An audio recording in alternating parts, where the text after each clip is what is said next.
السلام علیکم ورحمۃ اللہ تعالی وبرکاتہ۔ حضرت مولانا، امید ہے آپ بخیر و عافیت ہوں گے۔ یاد فرمانے کا بہت بہت شکریہ۔ رمضان المبارک کا یہ مقدس مہینہ آخری دنوں اور راتوں میں ہے اور اس کے لمحات ہیں آخری۔ آپ سے درخواست ہے کہ اپنی دعاؤں میں ضرور یاد رکھیے گا۔ میں دعا گو بھی ہوں اور دعا جو بھی ہوں۔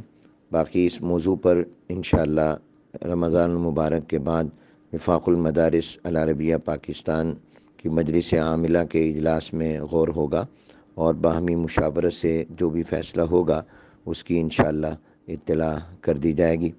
باقی ہمارا تو سب کا ایک ہی مقصد ہے، وہ یہ کہ ہمارا یہ جو وفاق ہے، وفاق المدارس، یہ اکابر نے قائم کیا، اور وہ ہمارے اکابر وہ تھے جو اخلاص کا پیکر تھے اور جن کو اللہ تعالیٰ نے بہت ہی عظمتوں سے نوازا تھا، جو اللہ تعالیٰ کے مقبول بندے تھے، اور ان حضرات کی محنتیں اور مساعی جمیلہ جو ہیں یہ اسی کا نتیجہ ہے کہ آج الحمدللہ وفاق آفاق میں پہنچا ہے، اور وفاق المدارس کو اللہ نے ایک عظمت عطا کی ہے۔ یہ ہماری عزت کا نشان ہے، سائبان ہے، نگہبان ہے، ہماری وحدت کی علامت ہے۔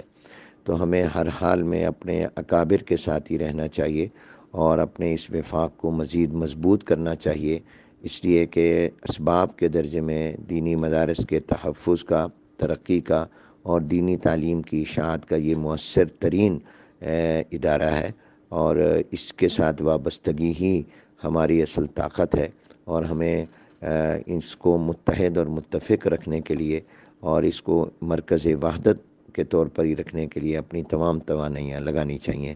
جزاکم اللہ۔ السلام علیکم ورحمۃ اللہ وبرکاتہ۔